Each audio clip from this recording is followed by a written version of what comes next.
هل العلاقة الصحية لازم تكون او إلها عمر محدد، ان كان تينيجر او فوق يعني تحت ال 18، فوق ال 18، فوق ال 30، ولا انت شايفة كأخصائية ما لها علاقة؟ إذا أنا اليوم بدي أكون بعلاقة بدي أختار، أنا بدي أكون بعلاقة. كل واحد فينا بيقدر ما يختار يكون بعلاقة ويضل لحاله، واللي بيختار يكون بعلاقة بده يعرف إنه العلاقة بتجيب معاها احتياجات مختلفة والتزامات مختلفة. خلينا نقسمها انه في فرق بين علاقة الحب وبين علاقة ارتباط او زوجين، لانه وظائفهم تختلف والحياة عندهم تختلف بوافقكش بالرأي. مرات بحاجة لاستراحة عشان كل واحد يقعد مع حاله ويفهم حاله ويشوف وين هو بده يكمل بدوش يكمل. كمان مرة بالآخر العلاقات هي قرار.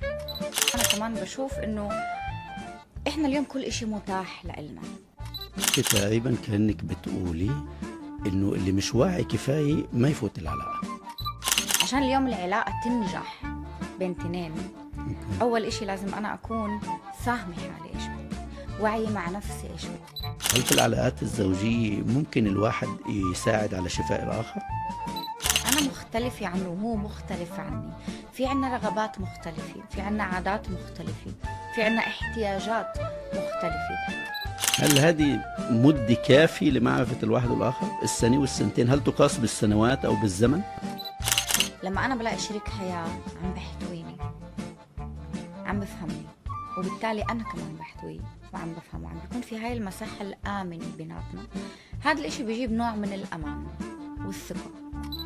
فلهيك لما أنا بشوف إنه بفوتوا بهي العلاقة وكانوا بيمشوا مع بعض يكتشفوا نفسهم. عشان أنا هقدر أفوت على علاقة صحية، أول إشي لازم أشافي نفسي على الصعيد الشخصي. لازم أكون عارفة إنه أنا مهم إنه أنا أمر بهاي السيرورة عشان أقدر أتواصل مع شريك حياتي بشكل صحي. فيها كتير تحديات، فيها إنك تسعى، فيها إنك تكون فاهم حالك، فيها إنك تكون واعي لنفسك، فيها إنك تعرف إنك أصلا أنت مش بني آدم اللي لازم كل الوقت تكون مثالي بقلب هاي العلاقة. أجوكي متعالجين إنه بمشاكل كانت صعبة عليك إنك تحليها؟ إنك أنت اليوم تقعدي قبال كابل، يعني أنت في عندك إنسان وفي كمان إنسان وفي بالنص العلاقة تاعتهم، يعني زي والعلاقة تاعتهم هي نوع، هي روح، فهو مش إشي سهل. وإنك أنت تكون كل الوقت بمحل المعالج والمرشد ومش الحاكم بيناتهم كمان صعب. أهلا وسهلا فيكم بحلقة جديدة بفايب العربي. اليوم ضيفتي هي نور شليان، أخصائية ومعالجة فردية وزوجية. في آخر سنوات وتقريبا آخر 10 سنين أو 15 سنة ظهر لنا كتير من مصطلحات مثل independent woman ومثل المرأة المستقلة أو الأزواج اللي هم في عندهم مشاكل في العلاقات، إن كان في علاقات حب أو زوجية. ولهيك أصبحت نوع من أنواع الحضارة الاجتماعية ممكن نسميها، اللي أصبح عند كتير أجيال فيها نوع من المشاكل أو كيفية التعامل معها. الأخصائية معنا نور اليوم راح نسألها وندردش معها ونفهم أكتر كيف ممكن نتعامل مع العلاقات الحديثة. نور، أهلا وسهلا فيكي. هلا فيك، شرفتينا باي بالعربي. الله يسعدك. الله يحفظ لي اياكي. سؤال الاول دائما، انا عجبك ديكور البرنامج مريح على الاخر كثير دافي. حلو. نور، انا حسألك اول سؤال يمكن اكتر دارج بين الناس. ليه علاقاتنا مش عم تنجح اخر 10 سنين او 15 سنة ولو بنسبة 70-80%؟ طلع يعني أنا بشوف في علاقات ناجحة وفي علاقات اللي عن جد بتوصل لمرحلة إنه خلص فيش عنا أمال ومش راح تنجح بعد. بس التحديات بالفترة الأخيرة عم بتكون أكبر، لأنه إحنا عم ننفتح على أمور مختلفة أكتر، لأنه عم بيكون في كتير تحديات أكتر، إذا كان بالحياة اليومية، إذا كان على الصعيد الشخصي، إذا كان على الصعيد الحياة اللي إحنا عايشينها باليوم يوم. ففي اختلاف بين آخر 15 سنة وآخر 20 سنة لبين قبل. يعني جيلي وجيلك وجيلي اللي أصغر منا مش عايشين نفس الحياة اللي أهلينا وأجدادنا عاشوها، رغم ان احنا صغار بالعمر. صغار. اوكي. يعني انت شايف انه العوامل الدواخل ممكن نسميها الخارجية هي أثرت على مفهوم العلاقات بين الرجل والمرأة إذا بدنا طلع نسميها؟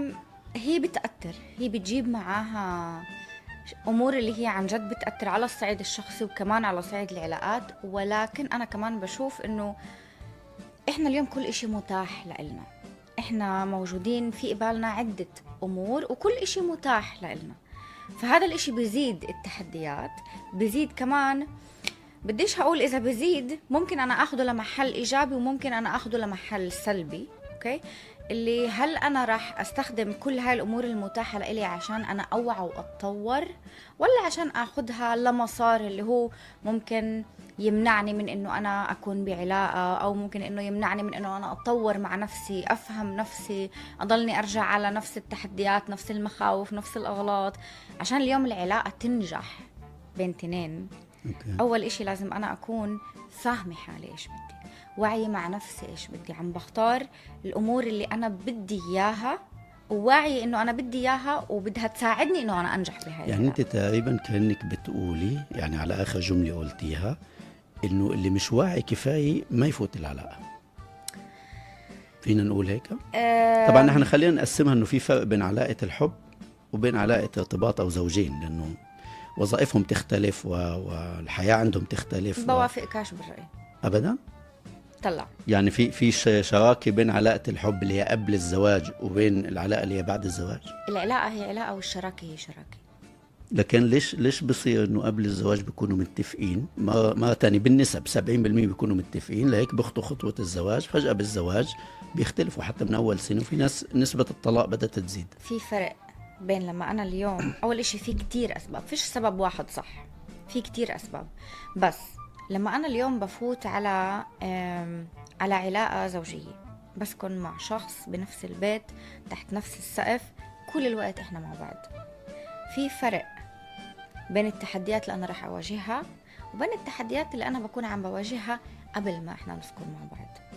هون في عندك إنه إحنا كل الوقت مع بعض، في تحديات أكتر، أنا مختلفة عنه وهو مختلف عني، في عنا رغبات مختلفة، في عنا عادات مختلفة، في عنا احتياجات مختلفة، اللي إذا إحنا ما عرفنا نجيبها ونشاركها مع بعض ونحطها على الطاولة ونقول أوكي في 1 2 3 كيف بدنا نوصل لهذا النص وكيف بدنا نفهم بعض، العلاقة مش رح تنجح. رغم انه العلاقة الحب انه ممكن تستمر 2 و3 مش يعني، هل يعني اذا بدي اسأله كسؤال نمط شوي، هل هذه مدة كافية لمعرفة الواحد والآخر؟ السنة والسنتين هل تقاس بالسنوات أو بالزمن؟ لا، هي ما مش موضوع إذا هي تقاس بالسنوات وبالزمن. الوقت هو بيساعدك إنك أنت تفهم اللي قبالك أكتر. أوكي، ولكن إذا إسا أنا اليوم طلع أنا أول إشي تعال نبلش من نقطة البداية. إذا أنا اليوم بدي أكون بعلاقة بدي أختار، أنا بدي أكون بعلاقة. كل واحد فينا بيقدر ما يختار يكون بعلاقة ويضل لحاله، واللي بيختار يكون بعلاقة بده يعرف إنه العلاقة بتجيب معاها احتياجات مختلفة والتزامات مختلفة. عشان أنا هقدر أنجح بهاي العلاقة، ممكن لسه أنا اليوم أكون بعلاقة مع شخص 2 و3 وفجأة إحنا نواجه تحدي معين، مش شرط يكون مني أو منه، ممكن يكون إشي خارجي. إذا ما عرفنا نتشارك، إذا ما عرفنا نصغي لبعض، إذا ما كنت أنا وياه على هذا التحدي عشان نقدر نتخطاه، ما رح نقدر نتخطاه. كلامك بس أكتر موجه نور يمكن للأزواج الناضجة والواعي. السؤال فيه كمان الناس، لأنك أنت قلتي هو لازم يقرر من الأول إنه حابب يكون بالعلاقة أو لا. ما في ناس يمكن تدخل علاقة بسبب ما يسمى الحب، الانجذاب، أو دخل علاقة ما كانش بان إنه يدخل عليها بس صار معاه اللي بيسموه النصيب. وخاصة الناس اللي هي ما عندها لسه اكسبيرينس في الحياة. فلهيك لما أنا بشوف إنه بفوتوا بهي العلاقة وكانوا بيمشوا مع بعض يكتشفوا نفسهم. أوكي. خلال اكتشاف النفس واحد للآخر، في ناس بتستعجل بيلاقوا إنه نحن كابل ملائم فبيخطوا خطوة الزواج، وفجأة بيكتشفوا إنه في عندهم مشاكل زي ما أنت قلت، يمكن لأنه بيشوفوا بعض أكتر أو بيعيشوا تحت سقف واحد. وفي ناس بتلاقي إنه لا، أنا بدي أمد هيدا العلاقة لأكتر مدة وأكتر وقت، وفي الآخر كمان ما بتنجح 5-6 سنين وما بتنجح. أوكي.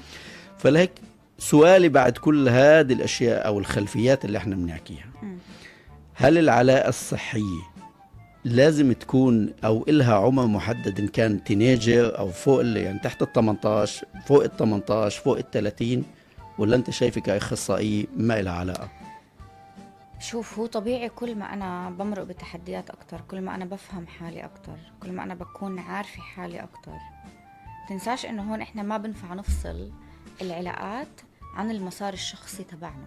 يعني لما أنا اليوم بواجه تحديات، لما أنا اليوم بواجه طفولة معينة، لما أنا اليوم لما أنا باجي مع كل الرزمة تبعتي اللي هي فيها أمور إيجابية وكمان تحديات ومواقف سلبية اللي بتخلي في عندي مخاوف معينة، هاي المخاوف بتأثر على العلاقات. عشان أنا هقدر أفوت على علاقة صحية، أول إشي لازم أشافي نفسي على الصعيد الشخصي. لازم أكون عارفة إنه أنا مهم إنه أنا أمرق بهاي السيرورة عشان أقدر أتواصل مع شريك حياتي بشكل صحي. كيف؟ إيش يعني كيف؟ يعني واحد يعالج نفسه وما عنده ما عاش يعني التجارب هاي، أو بمعنى إنه بقول لك طب فيش أنا حدا مثلا ما مش عاشش تجارب. مثقف كفاية، أنا مش لا لحظة شو شوي. يعمل؟ أول إشي ما خصش إذا أنا واعي، يعني أنا مثقف، في فرق. أوكي. إذا أنا مثقف ومعي مليون شهادة، هذا ما بقول إنه أنا بشرط أكون شخص واعي. أوكي، ممكن أكون بفهم بالإشي اللي أنا تعلمته، بس إنك أنت اليوم تيجي يكون في عندك ذكاء عاطفي وذكاء اجتماعي، هو إشي مختلف. هو إشي بيجي من محل تبع أنا فاهم حالي وقادر أفهم اللي حوالي. ما بينبع من تجارب سابقة؟ لحظة شوي. هو بيجي من محل إنه أنا قادر أحتوي نفسي مع كل الأمور اللي أنا مرقت فيها، وعشان هيك قادر أحتوي اللي قبالي. أكيد بنبع من تجارب سابقة. يعني أنا اليوم طفولتي بتأثر، المراهقة، فترة المراهقة تبعتي بتأثر، علاقتي مع أهلي بتأثر، التجارب العاطفية اللي أنا مرقت فيها بتأثر. فكل هاي الأمور بتخلي معاها علامات معينة بداخلنا، بنفسنا، بروحنا. السؤال، هل أنا عم باجي بقول أوكي صار في معاي موقف 1 2 3 وأنا حاسة إنه هذا الإشي مزعجني، مضايقني، ضايقني، أزعجني، خلى فيي علامة معينة، هل بدي أخليه مثل ما هو وأتجاهله وأجي دغري أروح للعلاقة الجاي، ولا بدي أجي هقول لحظة شوي، بدي أخذ وقت مع حالي وأعالج هذا الوجع اللي موجود جواتي عشان هقدر أفوت على العلاقة الجاي بشكل صحي أكتر. وما يتكرر يعني لما كل أنا مرة بقول احنا علاقة بنعالج نفسنا، اللي انا بفهمه انه او اللي وصلنا انه كل مرة احنا بنعالج مع نفسنا وبناخد هيدا السبيس او المدة الزمنية انه نشافي نفسنا، المفروض ما نرجع نعمل هذا الخطأ، صح؟ طلع فيش شيء اسمه مفروض. واحد، لما انت اليوم بتواجه موقف معين، اذا اسا انا اليوم في عندي وجع معين بداخلي، اوكي، اللي انا عارفه انه هاي هي قصة حياتي، انا كل حياتي وانا اواجه هذا الوجع، علاقة بعد علاقة وعلاقة بعد علاقة، تمام. اجيت قلت اوكي نورا، كوني واعية مع نفسك وتعالي عالجي هذا الوجع عشان تقدري تتحرري منه وتقدري تكوني بعلاقة صحية، تقدري تتواصلي مع الشخص اللي قبالك بشكل صحي.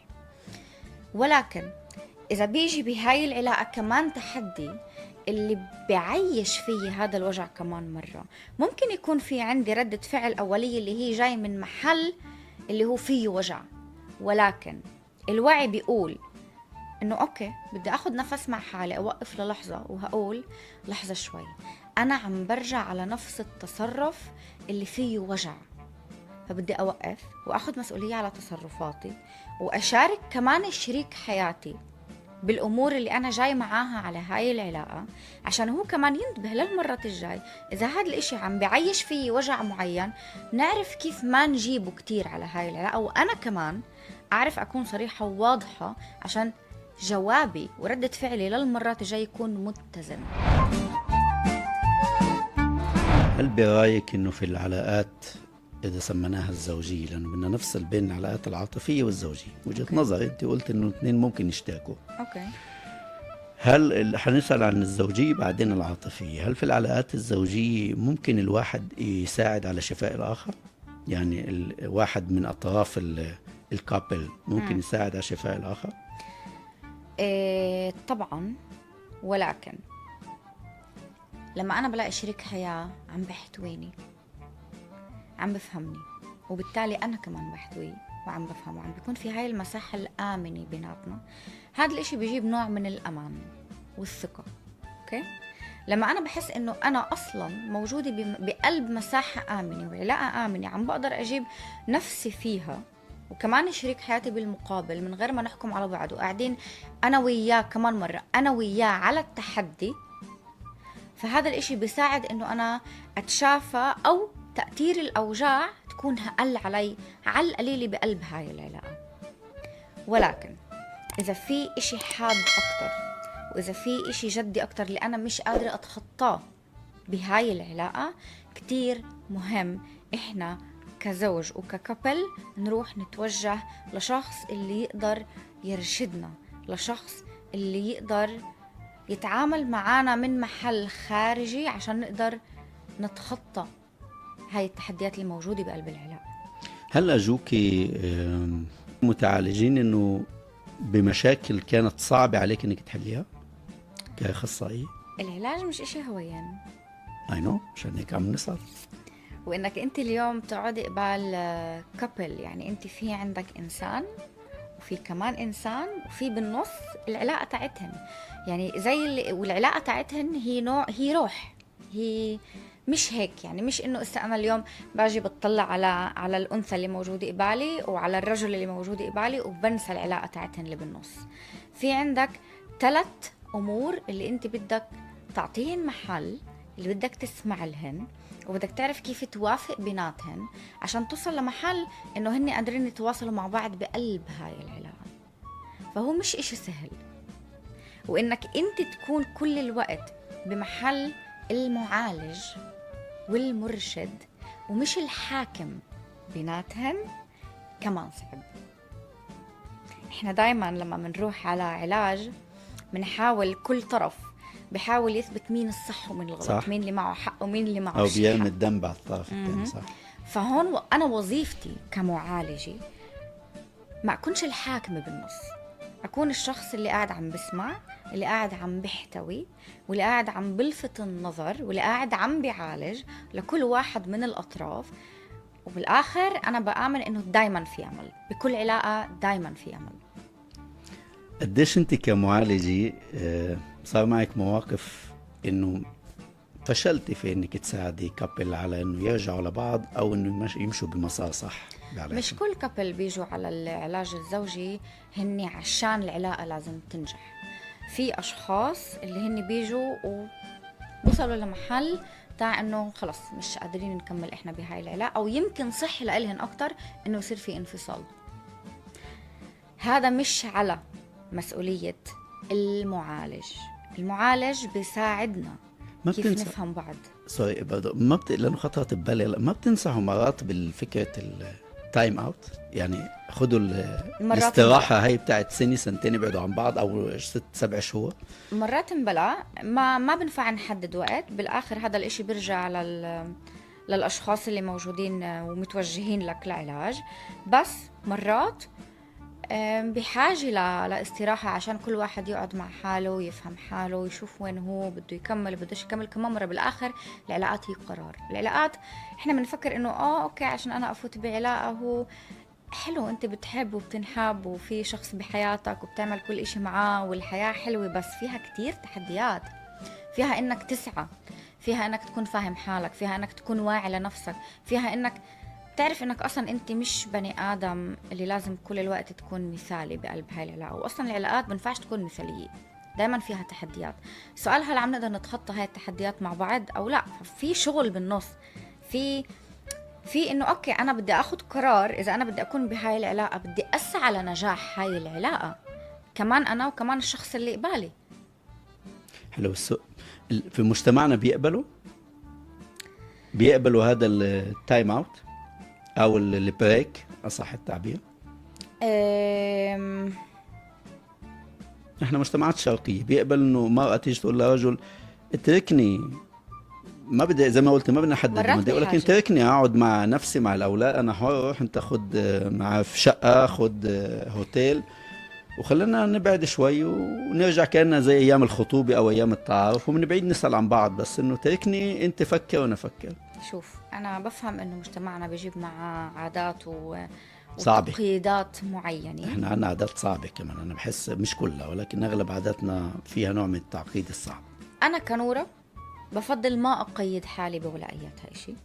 وأنا يعني بتطلع وبتعامل مع الإنسان اللي قبالي كإنسان ولا إيش محتاج. إسا لما أنا اليوم باجي على علاقة وأنا عارفة إنه أنا بحاجة لهذا التايم أوت عشان أنا أقدر أجمع حالي وأجمع أفكاري وأعرف حالي هل بدي أكمل أو بديش أكمل. إذا أنا اليوم بهاي الخطوة المصيرية بديش أفكر بحالي وبدي أفكر بمعتقدات اجتماعية وبتقييدات تاعت مجتمع، معناته أنا على الفاضي أصلا جاي على علاج. عشان أنا اليوم أقدر أكون صحية مع نفسي وكمان صحية بقلب العلاقة، مفروض أول إشي أقدس حريتي الفكرية والشخصية. أنا كنورة من وجهة نظري إذا أنا كل الوقت بدي أضل عم بفضل التقييدات تاعت المجتمع وعم بقول ممنوع ومسموح، وإذا أنا بعمل هيك شو بدهم يقولوا عني، وإذا أنا بعملش هيك شو بدهم يقولوا عني، مش رح أعيش ومش رح أقدر أنجح بولا إشي بحياتي للأسف. حصل معك مواقف انه اجوا كابل متزوجين، خلينا نحدد انهم متزوجين وحتى عندهم اولاد وانفصلوا، يعني لسبب ما قدرت توصليهم للنقطة زي ما انت قلت اللي بدهم يوصلوها، وانفصلوا. ولكن بعد الانفصال بمدة واحد فيهم اجى قال لك انا ندمان ان انا انفصلت عن شريك حياتي ونفسي ارجع له. اوكي، صار معك هيدا المواقف؟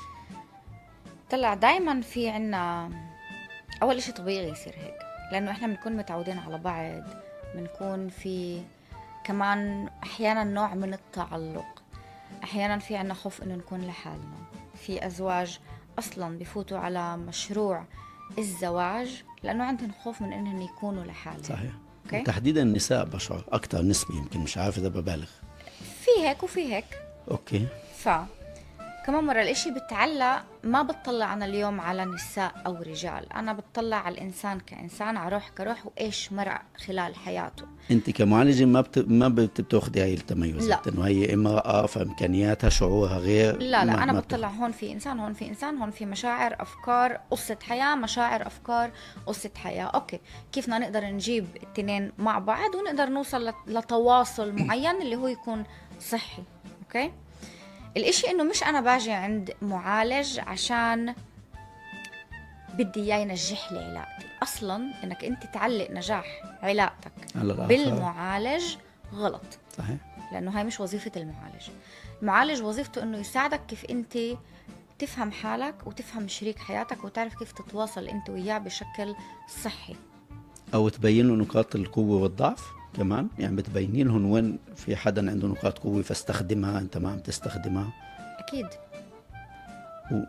طيب، ما خدنا الجواب على انه انفصلوا وقال لك انا بدي ارجع او كذا. تمام، خد مسؤولية على قرارك وتوجع واحكي وتعال نشوف كيف بنفع نبلش من اول وجديد. يمكن عشان هيك انا قلت دائما انه انا بفضل في شيء اسمه مراحل للانفصال، مثل ما في مراحل للحب. مش قال أحمد شوقي نظرة فابتسامة موعد ثم لقاء، هي مراحل. فهنا كمان في مراحل. المفروض أنه بالأول زي ما أنت قلت في يمكن ببلش يصير في كهرباء في البيت أو في العلاقة، في إشي مش مفهوم، بيبدوا يبعدوا عن لغة الحوار التفاهمية، بصير في برود. بالضبط، بصير في برود، بوصل لمنطقة معينة مع أنه الحب موجود، بصير منطقة معينة ثم بنفعلوا على بعض، ثم بيقولوا بعض كلام جارح، ثم بتتفاقم الموضوع.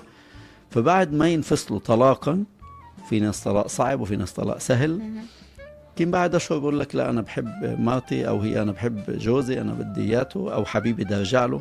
لكن أنا سألنا إنه طب ليه ما بتجيش المرحلة اللي قبل الانفصال إن احنا ننصح بالابتعاد تايم اوت، ويبدأ مجتمعنا يتقبل فكرة التايم اوت هاي، إنه لا خليهم يبعدوا وبشوفوا.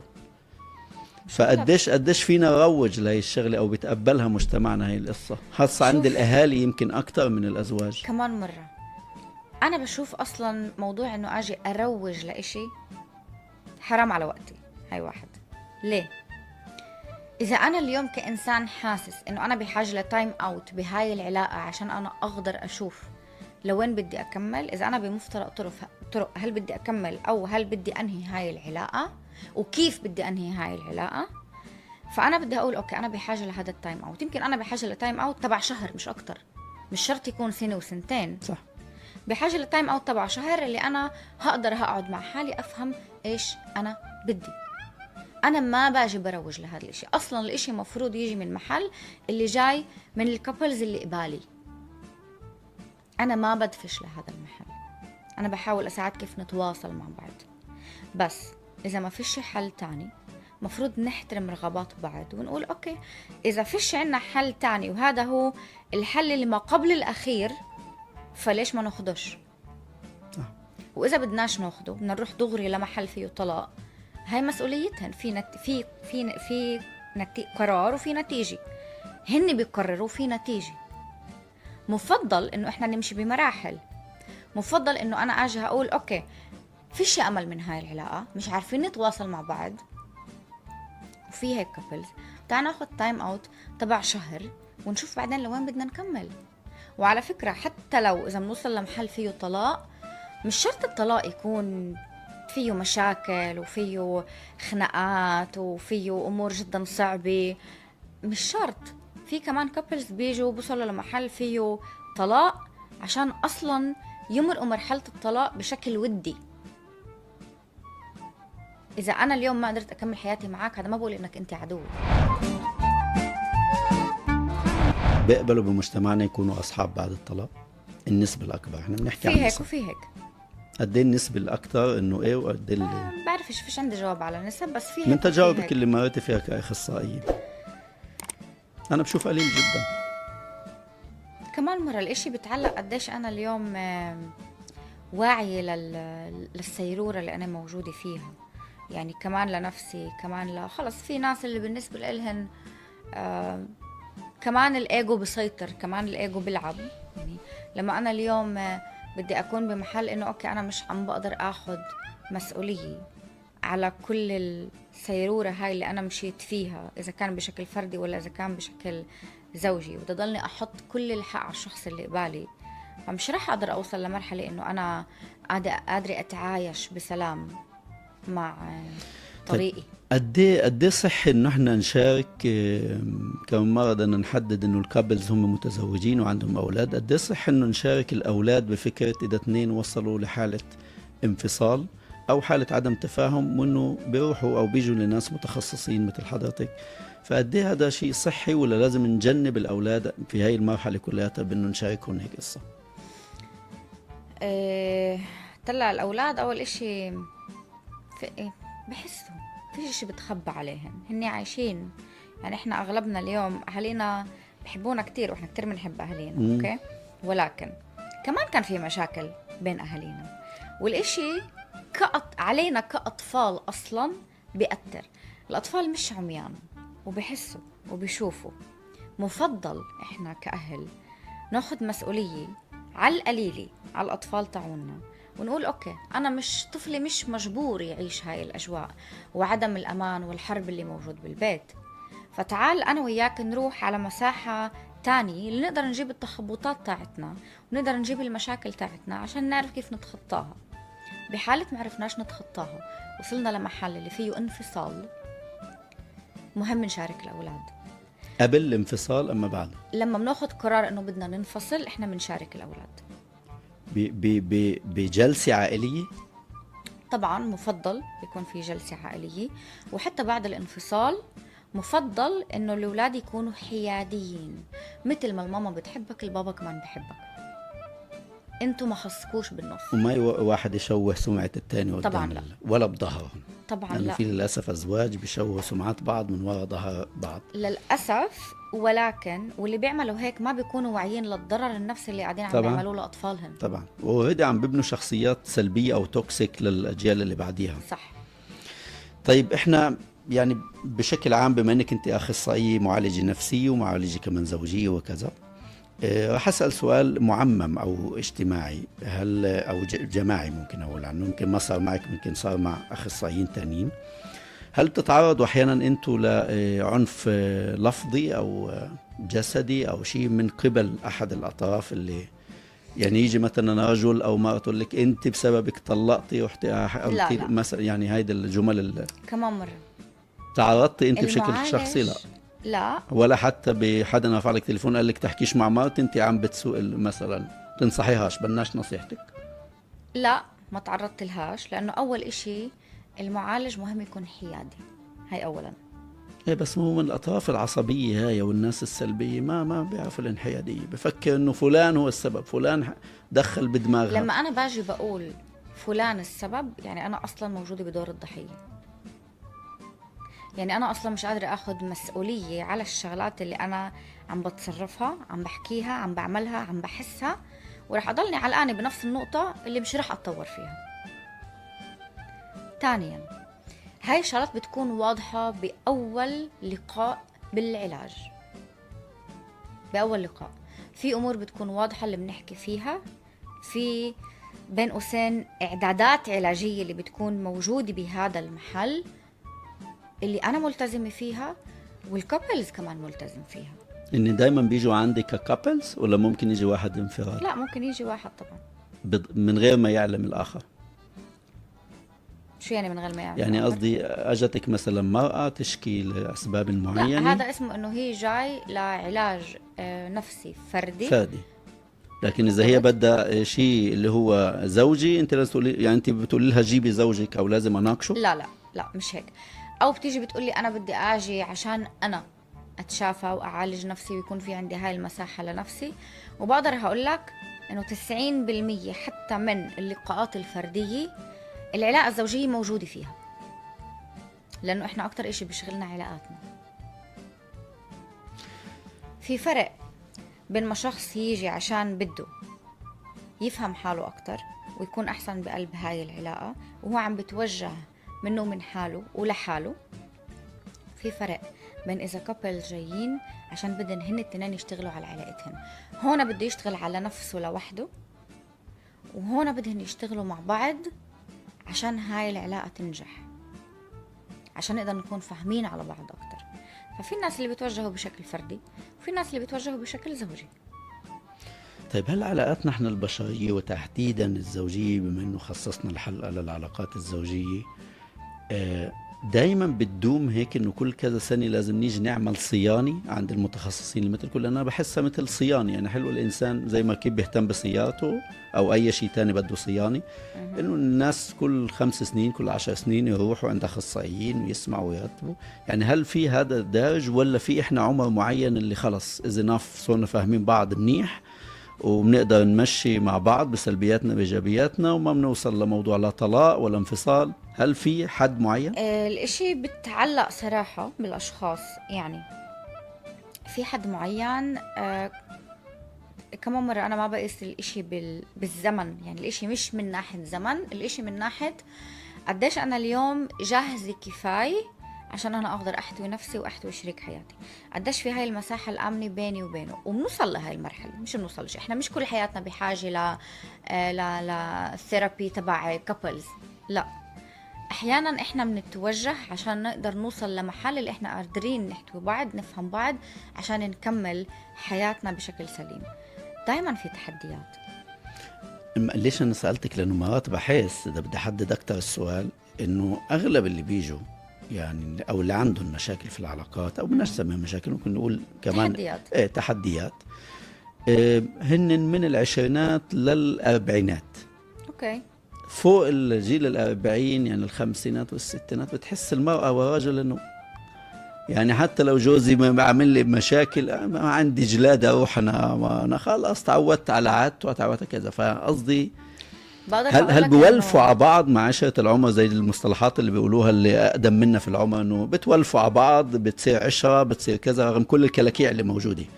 بصير هيدا الشيء ولا؟ بقدر هقولك مش شرط. كمان اليوم طلع يعني كمان اليوم فيش حدا ملزم انه يضل بعلاقة اللي هو مش عم تعمل له منيح. وانا بوافقك 1,000,000%. وهي نصيحة لكل اللي بيسمعونا، اي علاقة سامي. السؤال ما بتفرق اذا انا بجيل 20 ولا 30 ولا 40 ولا 50 ولا 60. في ناس بوصلوا لجيل 50 وال60 وخلص مش قادرين يكملوا مع بعض، اخر عمرهن اخر عمرهن، شو يعملوا؟ مش قادرين يكملوا مع بعض. انا بدي اعيش اخر 2 3 10 20 مرتاحة، بديش هاي الاجواء.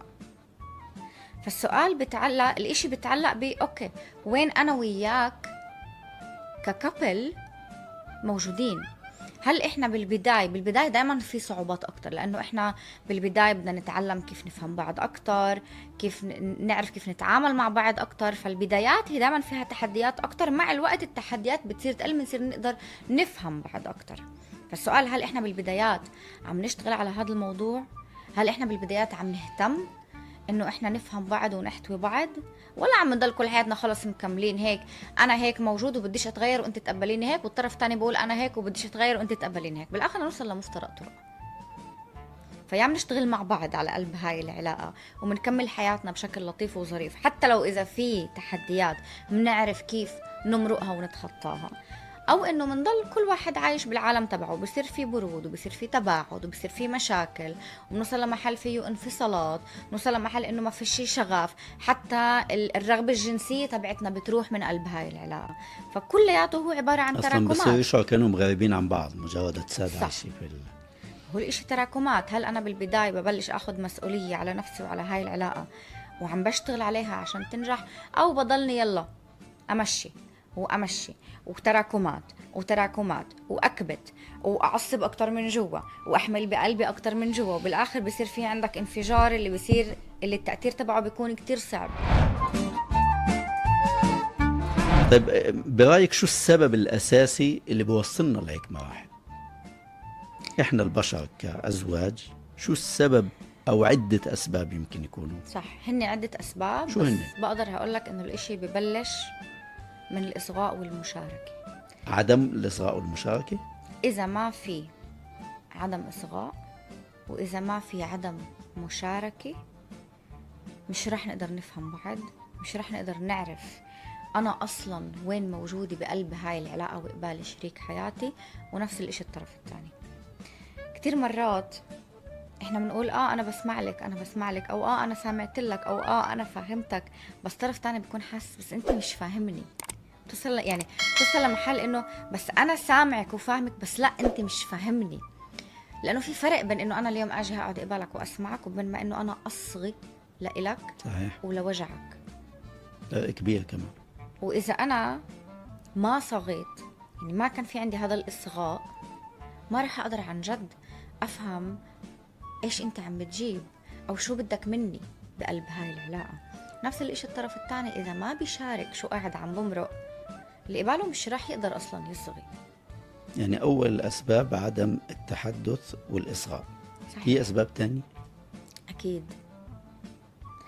من بعدها بقدر هقولك انه في كتير عوامل بتأثر. قديش انا اليوم في عندي ثقة كمان بنفسي وكمان بشريك حياتي، قديش أنا اليوم عم بقدر أشافي الطفل الموجود جواتي. إذا الطفل اللي موجود جواتي غير متشافي، هذا الإشي بيصعب علي إنه أنا أتعامل بشكل ذكي وسليم بعلاقاتي. وعلى فكرة مش شرط العلاقات الزوجية، ممكن أياتها علاقات تانية. إذا أنا اليوم كنورة كطفلي في عندي خوف من إني أنا أنترك كل الوقت، لأنه أنا هذا وجع عشت ومريت فيه وأنا طفلي، رح أجي على العلاقة الزوجية تبعتي مع خوف كل الوقت من إنه شريك حياتي يتركني. فأياتها إشي رح يعمله، أياتها انشغال رح يصير في عنده، الموضوع رح يخليني أحس إنه أنا بمحل غير آمن. ولما أنا رح أحس بعدم الأمان هاد، مش رح أكون مرتاحة بقلب العلاقة، وبنفس الوقت مش رح أجيب كمان أمور مريحة لقلب هاي العلاقة. رقم 3 يعني قلنا الإصغاء شغلات والكلام تانية. والثقة. الحرية، موضوع الحرية، قد ايه أنا بقدر أحد من حريتي وأحد من حرية الشخص اللي قبالي. ما نخنقش بعض. ما نخنقش بعض، نعطي مساحة لبعض، يكون في مشاركة، يكون في ثقة، وبنفس الوقت نعرف إنه مهم ننطي مساحة لبعض. إحنا بنفكر إنه إذا إحنا بدنا نفوت على علاقة يعني إحنا عم نمتلك الشخص اللي قبالنا، هيدي الكارثة الكبيرة، صح؟ الامتلاك. وهذا مش إشي صحي. أنا بحس إنه الإشي الصحي اللي لازم يصير بدل الامتلاك الصحبة، يكونوا أصحاب.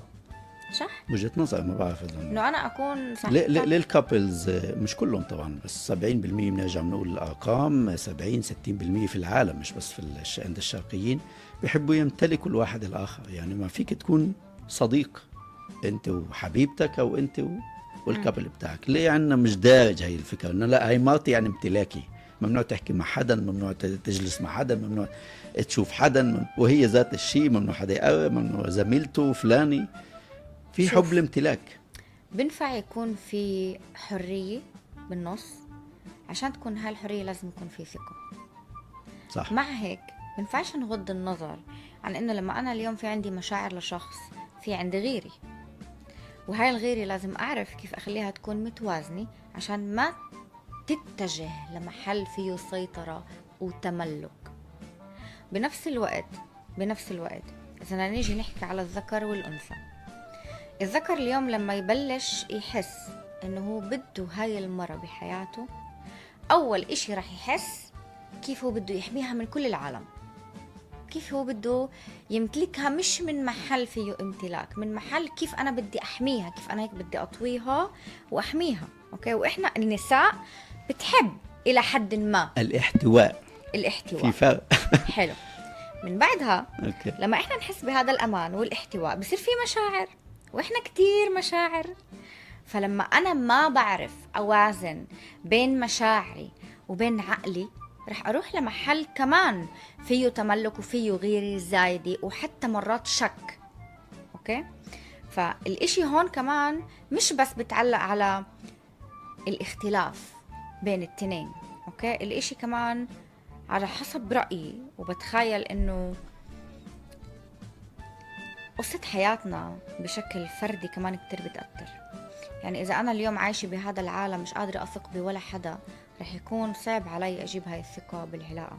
إذا أنا اليوم فايتة على هاي العلاقة وحاسة بعدم أمان كل الوقت، وعم بتوقع إنه شريك حياتي يجيب لي هذا الأمان على حياتي، طب بس ما هو مش روبوت، يعني هو كمان إنسان، هو كمان في عنده أغلاط، كمان عنده خلفية كمان عنده قصة حياته، مشاكله، أوجاعه، التزاماته.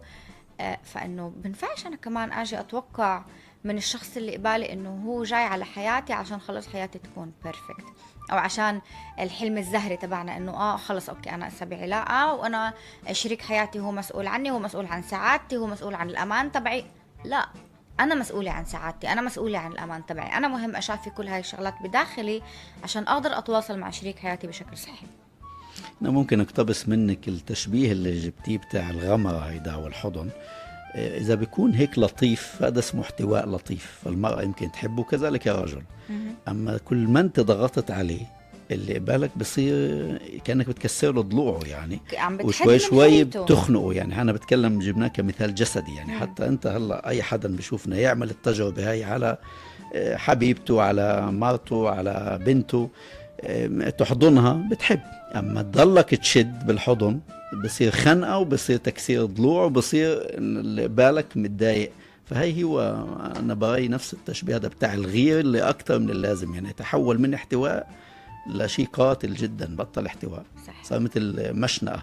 طيب ذكرنا الأشياء أو بعض الأشياء اللي ممكن تسبب الفساد بالعلاقة، ممكن نسميها. شو الأشياء اللي بتنجح العلاقة من البدايات برأيك؟ بعض الأسباب اللي ممكن تنجح العلاقة حسب رأيي. أول إشي مهم أكون واعي، لأنه شريك حياتي هو مش ملاك نازل على الأرض. في عنده صفاته الإيجابية وصفاته السلبية، وأنا عندي صفات الإيجابية وعندي صفات السلبية. هل عم بقدر أحتويه بكل صفاته؟ هل عم بقدر أكون بمحل أنا مش قاعدة عم بحكم عليه؟ هل عم بقدر أكون مصدر نفع لشريك حياتي؟ يعني هل عم بقدر أكون مصدر اللي أنا عن جد عم بنفع هذا الشخص اللي موجود بحياتي؟ إذا أنا اليوم ما بدي أكون مصدر نفع لإلك، ومصدر نفع ممكن يكون كتير أمور، ممكن يكون احتواء، ممكن يكون حب، ممكن يكون إنه أنا أتشارك معاك مسؤولياتك، ممكن يكون كتير أمور تانية، ممكن يكون الحضن الدافي، ممكن يكون كتير شغلات. هل عن جد أنا عم بقدر أكون مصدر نفع لإلك وإنتي مصدر نفع لإلي عشان نقدر أصلا نكمل بعض بهاي العلاقة ولا لا؟ غيره هذا ممكن نسميه رقم واحد، اللي هو المصدر، إنه واحد ينفع التاني للأشياء الصحية. في أسباب تانية للنجاح؟ هل المادي واحد من الأسباب؟ الماديات بتجيب كتير تحديات، بس السؤال كمان مرة كل إشي وكل نقطة رح نحكي عليها الأساس تبعها بتمحور على قديش إحنا عم نشارك بعض، على قديش أنا وشريك حياتي بدنا نتحدى هاي المشكلة. في كابلز بيجوا على صعوبات مادية اللي بتأثر عليهن سلبا على علاقتهن، صحيح. لأنه الصعوبات المادية بتجيب صعوبات وبنفعش نغض النظر عنها. وفي كابلز بيقولوا اتس اوكي، هي فترة وبدها تمرق، تعال نشوف كيف أنا وياك بدنا نشتغل على الموضوع نتحداها. صح. فهي كل نقطة رح نحكي عنها هي بتتمحور على اوكي قد ايه احنا عم نتشارك، قد ايه احنا عم نحكي، وقد ايه احنا عم نصغي، قد ايه انا وياك على المشكلة مش انا والمشكلة عليك. آخر سنين ذكرت أنا في المقدمة ظهر مصطلح independent woman، الترجمة اللي هو المرأة المستقلة. يعني طبعا في كثير من النساء بأيدوه، وفي كثير من النساء ما عرفوا يتعاملوا معه، أو الشطر الآخر من النساء، والشطر الثالث من النساء رافضينه تماما. الشطر اللي رفضوا اتهموهن بالاتكالية، إنه أنت ليه تتكلي على رجل وكذا. من ضمنهم كان نوال السعداوي الله يرحمها، الكاتب المعروف اللي كانت دائما تطالب بحرية المرأة بكل شيء، جسدا وروحا وفكرا وماديا وإلى آخره. الشطر اللي في المنتصف ممكن نسميه، اللي مش عارف كيف يتعامل معه، حابب تكون امرأة مستقلة. وبس التوضيح للي بيسمعونا، الامرأة المستقلة بالمفهوم الأمريكي الدارج هذا اللي أخذوه أصلا من أوروبا وجه، هو ليس استقلال مادي فقط، وما كانوا يقصدوا فيه استقلال بمعنى أن تتحرر من عبودية الرجل، ولكن ليس نفي الرجل. مش إنه مش موجود في حياتي، بس أنا ما بدي أكون أتبع تحت البوس. تبين؟ ففي منهم مش عارفين يتعاملوا زي ما ذكرنا، وفي منهم عرفوا يتعاملوا معه أو بيروجوا له. خليني أسألك أنت كمعالجة، هل بالأول بتأيدي أو بتنصحي فيه للنساء اللي بيجوا عندك؟ النقطة الثانية للي مش عارف تتعامل معه كيف تتعامل؟ وهل هو أصلا مصطلح سيء؟ يعني المرأة بالفعل لازم تكون المستقلة اللي مش عارف إيه، ولا عادي ممكن تكون امرأة تقليدية بسيطة وناجحة؟ يعني ممكن. بدنا نرجع أذكرك، خلينا نقسمهم لثلاثة. أول شيء، هل أنت مع المصطلح أو ضده اللي صار دارج في آخر 15 سنة؟ طلع مش موضوع إذا أنا مع أو ضد، أنا بآمن إنه كمان مرة أصلا موضوع إنه أنا أكون مستقلة وأنفي الرجل هو رايح لمحل كتير حاد، وموضوع إنه أنا الزلمة وأنا اللي بقرر وأنا اللي بقى أنا الآمر الناهي كمان رايح لمحل حاد. صحيح. المفروض يكون في نص. وإحنا أحلى إشي فينا كشعب، إحنا ملوك بالأحكام. أنا بنظر وأنا بحكم وأنا بقول إيش الصح وإيش الغلط، بس فيش صح وغلط رامز، في إيش صح لإلي. مهم أعرف كيف أركن على حالي، مهم أعرف كيف أكون امرأة مستقلة عارفة كيف تتحدى وتمشي وتتخطى كل التحديات اللي موجودة بحياتها. مهم أكون واثقة من حالي، مهم أكون فاهمة حالي، مهم أعرف كيف أتعايش لوحدي، بس كمان أعرف كيف أتعايش مع الطرف الآخر. طبعا. فمهم أني أكون أنا مستقلة مع أفكاري، مهم أكون في عندي الحرية الفكرية، مهم يكون في عندي الأشياء اللي أنا بآمن فيها.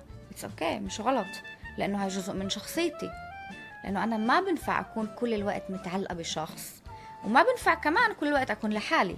فبدي أعرف كيف أنا بقلب هاي العلاقة أكون كمان مستقلة بس كمان مع. وبدي هقول لك كمان إشي من ناحية علاجية، لما أنا بكون كل الوقت كأنثى متعلقة بالشخص اللي قبالي عشان هو اللي بده ينقذني من كل إشي بالعالم، الإشي متعب أصلا للذكر صراحة. مش بس كمان متعب، أنا كان مرة عندي هون ضيفة وقلت أنا شيء بسيط يمكن غايب عن عقول الناس، إنه إحنا زي بما إن إحنا بشر، الامرأة إذا اتكلت اتكال كامل على رجل، هو مش فكرة، يمكن خلينا نوضح قبلها انه مش فكرة عيب وصح ولا غلط، بس اتكال اكتر من اللازم، هذا رجل ممكن يموت في يوم من الايام. يعني هذا ليس شيء دائم. فلهيك انا واحد من الناس مثلا لو عندي بنات او كذا بربيها ان انا موجود بظهرك سبورت الى اخره، بس انا ممكن هرحل او اموت بحادث بكذا. فلازم المرأة أو للطرفين، الرجل والمرأة، بس بما أنه فتحنا أنه independent woman، المرأة تفهم أنه الاستقلالية هي الاعتماد على النفس بتطوير عقلها وذاتها وشخصيتها وكذا، وخلي البي موجود والزوج موجود والأخ موجود وبستعين فيهم وقت ما بدي، مش ألغيهم. بس كمان المرأة بوجهة نظر الشخصية هي الفردية اتكال 100% على الرجل. شيء مخيف زي ما انت قلت، لانك ماشي على جسر ممكن ينقطع. صح. مش لانه هو ممكن يخذلك، هو ممكن يعطيك شو ما بدك، صح. بس ممكن يتوفى. يعني الناس بتنسى هاي النقطة. اصلا الاتكاليه الحاده هيك، تعال نقول انه انا كل الوقت متكله على الرجل اللي موجود بحياتي، هي فكره بحد ذاتها مخيفه كمان للرجل وكمان للمراه. صحيح. يعني المراه رح توصل لمرحله تاعت انه اياتها اشي بصير انه لحظه شوي انا رح اكون لحالي ورح اضيع لانه فيش عم ينأكل. وكمان بالنسبه للرجل بيجيب تقل معين، انه اوكي انا معاكي بس تعالي انت كمان كوني مع نفسك هيك. حلو. هل المصطلح ذكرت شغله بيحكوها كتير يعني بالاماكن العامه، هل بالفعل انه احتياج الرجل للمراه والمراه للرجل بكل شيء، إن كانت العلاقه العاطفيه الجنسيه الاجتماعيه الكذا، هو فقط بعمر الشباب وكذا، لكن النساء زي ما بيقولوا او الرجال لما يقلطوا عمر الخمسينات انه عادي بيقدر يعيش بلا مرأة، او بتقدر المرأة تعيش بلا رجل؟ لا مش صح. غير صحيح. كل واحد وطبعه. هاي واحد. تنين، مش شرط.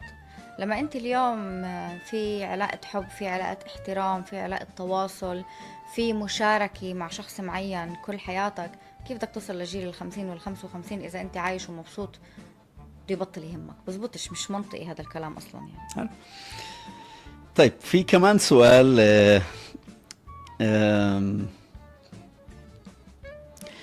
في المصطلح اللي اغلب اللي دائما بيناقشوه وتحديدا في المدارس، مع انه ما زلت انا بستغرب في مجتمعاتنا انه ما زلنا بنناقشه، بس احنا بنناقشه لان احنا مجتمعات غريبه شوي، بنحب نناقش اشياء قديمه كمان. مصطلح المساواة، مصطلح العدالة، مصطلح تكافؤ العمل بين كل هدول الثلاثه بين الرجل والمرأة. اوكي. كمعالجة انت قد ايه بالاول بيجيكي نسب ما زالت بتناقش هذا الموضوع، وشو حل عشان ننهي هاي الموضوع؟ هذا الموضوع مش موجود اصلا بس بالغرفة العلاجية، هذا الموضوع موجود 24 اجتماعياً. ساعة بالشارع دائما وين ما بدك. نتكلموا في المدارس عن المساواة وعن العدالة. طلع كمان مرة احنا دايما بناخد نستصعب نكون بالنص، او بنروح لهون او بنروح لهون. فلما بنقول مساواة، المرأة قاعدة بشي مرحلة بتقول انه لحظة شوي انا بدي يكون عندي حقوق مثل حقوق اللي عندك، والرجل بيجي بيقول بس لحظة شوي بنفعش تاخد الحقوق مني. فبصير في هيك تناقض بين بعض، وبتبلش في هاي الحرب بيناتهن. بس حسب رأيي المساواة هي يمكن انه مثل ما انا اليوم بدي انطيك مساحتك وحريتك، انطيني مساحتي وحريتي. مثل ما انا عم بخليك تحس حالك انك انت مرتاح مبسوط، خليني احس حالي مرتاحة ومبسوطة. مثل ما انت بدك اخليك تركن على نفسك، اعطيني اركن على نفسي. اوكي، الشغلات اللي هي حسب رأيي الاشي بتعلق بقيم اكتر. لما احنا بنيجي بنطلع على قيم، يمكن الحروبات هاي بتقل، مش مين اقوى، مش مين بده يسيطر اكتر. لانه اصلا مين اقوى ومين بده يسيطر اكتر ومين الكلمته اللي بدها تبلش ومين الكلمته اللي بدها تنهي، احنا من هون اصلا بنبلش نلغي بعض. والهدف مش انه نلغي بعض. لما انا بقول مساواة هي عشان احنا ما نلغي بعض، عشان احنا التنين يكون في إلنا اصلا محل بقلب هاي العلاقة.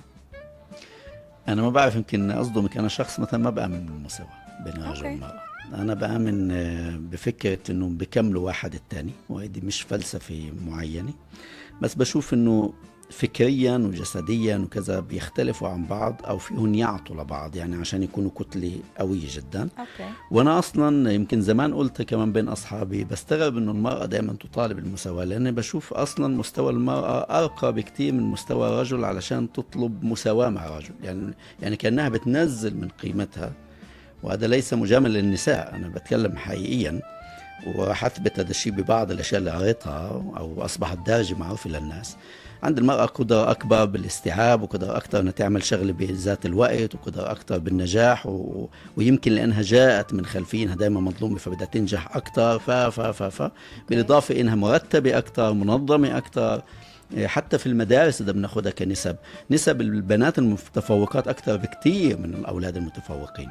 وطبعا العلماء شرحوا، ما بدنا نطول هذا، بس شرحوا شو السبب، إنه الرجل بيلتهي في أمور أخرى حياتية، أو عنده مساحة أكبر فبيبدأ يتشتت أكثر، وعنده نوع من الأنانية، وعنده اللي هو حب الامتلاك، لدرجة إنه حتى في رجال هذا الامتلاك بيجيبوه على المرأة، إنه بيشوف واحد عجبته أو كذا دي يمتلكها، حتى لو كان شهوا ولا حبا ولا بده يقتنص يعني يصطادها.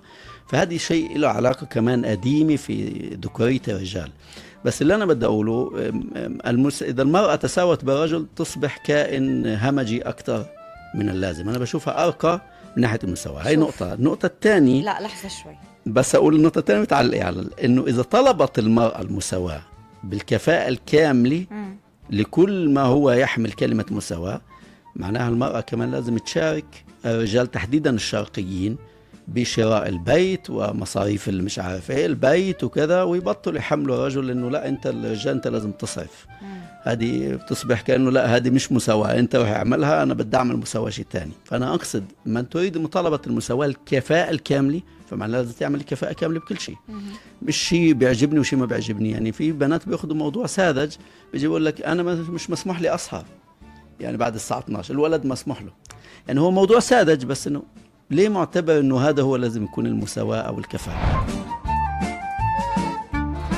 انا كنورة بطلعش على الموضوع هيك. انا بالنسبة لي هذا انسان وهذا انسان، تمام. الزلمة عنده قدرات مختلفة عن المرأة، والمرأة عندها قدرات مختلفة عن الرجل الذكر. ولكن ما بنفع انا اليوم اجي هقول اذا انا اليوم بدي اكون او اطالب بالمساواة، يعني انا قاعدة عم بفقد من انوثتي او قاعدة عم بحد من ذكورية الرجل. بقدر اكون انثى واكون واثقة من حالي واطلع واشتغل واعمل مصاري واكون سند كمان لشريك حياتي واشارك شريك حياتي بكل اشي، بضلني انثى، ما دخلش. انا انثى معاه، بس يمكن انا بالحياة. وعلى فكرة انتي حكيت نقطة كتير مهمة، جزء كتير كبير من شباب اليوم والرجال والضغط اللي بيجي مع العلاقة هو انه بحس انه اصلا كل المسؤوليات المادية عليه، بحملوه فوق طاقته. وبنيجي بعدين بنقول بس لحظة شوي، انت ما ينفعش تطالبي بالمساواة. طب ليه يا حبيبي؟ ما انا بدي اساعدك. ما هن هذا المشكلة، الاغلب بيعتبروها كعيبة، رجولتي، المجتمع، عشان هيك الاهل. بقول لك الموضوع بقعد على احكام، وعشان هيك بيطلعوا عصبيتهم بالنساء، بتعصبنوا لا، بنضغطوا وصدقني ماديا، بيروحوا يطلعوا عصبيتهم على اولادهم وعلى نسائهم. والنساء بتطلع عصبيتها على الرجال، ما دخل. لا بالنقطة هي أقصد إنه بيحملوه أكتر من لازم موضوع الماديات، فشي مرة بنكسر ماديا أو بنفجر، بصير يطلع عصبيته، أنت السبب، أنت اللي وقعتيني، أنت اللي صرفتي، أنت اللي كذا، ما قالت لك بدي أشاركك. وهون برجع على نقطة الوعي. لما أنا بقول أنت السبب، يعني أنا مش عم باخد مسؤولية أصلا صح على تصرفاتي. ومن البداية بنرجع إنه ما كانش في حوار اللي أنت حكيت عنه اللي هو بيعالج كتير أمور، الإصغاء والحوار. هيك يعني بنفع أنا اليوم أنا وياك نقعد ونحكي ونقول أوكي أصلا شو يعني مصطلح مساواة. أنا اليوم باش بشوف الإشي أكتر على قيم، أكتر على مشاركة، أكتر على إنه نقدر نهون على بعض حياتنا ككبل. صحيح وأنا بوافق بهاي النقطة 100%. المشاركة أهم شيء بوجهة نظري. طيب بدي منك لو سمحتي تعطي نصيحة للمرأة كيف ممكن ولو نصيحة أو تنتين بإنجاح علاقتها، وكذلك الحال نصيحة للرجل غير مصطلح اللي قلنا إنه الإصغاء والكلام. رح أحكي نصيحة واحدة مشتركة للتنين، بعدين لكل واحد نصيحة اللي هي عن جد خاصة بكل الطاقة الأنثوية اللي إحنا بنجيبها معانا، وبعدين خلصها أوكي. واحد، نكون بتوازن بين عقلنا ومشاعرنا. يعني الرجال بشكل عام هم أقوى بالعقل من المشاعر، والنساء هم أقوى بالمشاعر من العقل. فنحاول نكون بتوازن بين هدول العاملين التنين عشان نقدر نتواصل مع بعض، إذا كان أنثى ولا إذا كان كرجل. نصيحة للرجل، قوتك ورجولتك والذكورية اللي احنا قاعدين عم نحكي فيها هي مش قديش انت مسيطر، هي قديش انت قادر تتعامل مع مشاعرك ومع مشاعر الشخص اللي قبالك، قديش انت قادر تحتوي نفسك وتحتوي الأنثى الموجودة معك. هيك انت عن جد بتكون رجل. فتعال بلش اعرف كيف تتعامل وتحتوي مشاعرك عشان تقدر تتعامل وتحتوي مشاعر الأنثى اللي معك، لأنه بالآخر أنت اخترتها أنها تكون بحياتك. بالنسبة للأنثى، حبي حالك أكتر، لما احنا بنحب حالنا اكتر اصلا احنا بنكون اناث اكتر. كل ما انا بحب حالي اكتر، ومش من محل تبع انا اذا بدي احب حالي والغي اللي قبالي، لا، من محل تبع انه كل ما انا بحب حالي اكتر، كل ما انا متواصله مع ذاتي اكتر، كل ما انا فاهمه حالي اكتر ومتقبله لنفسي اكتر، انا بقدر احب شريك حياتي اكتر، بقدر احتوي شريك حياتي اكتر واتقبله اكتر. هل احنا كنساء ورجال عبر العصور بنفهم بعض او ما زلنا ما عم نفهم بعض؟ احنا مختلفين عن بعض، نساء ورجال مختلفين عن بعض. الهدف انه نعرف كيف نتعامل مع بعض وكيف نفهم بعض، نتعلم كيف نفهم بعض. واصلين احنا لهذا المستوى؟ عم نوصل حسب رأيي، عم نوصل.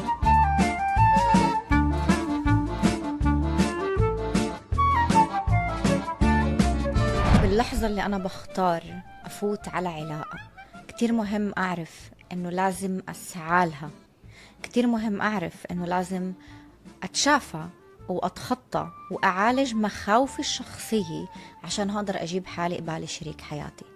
مهم أعرف إنه الإصغاء عامل كتير مهم عشان أقدر أفهم وأحتوي وأقدر أتواصل مع شريك حياتي لإنجاح العلاقة. بالنهاية مهم نتذكر إنه إحنا أشخاص مختلفين عن بعض، عنا رغبات مختلفة، وبدنا نعرف ونتعلم كيف نقدر نتواصل مع بعض بشكل سليم.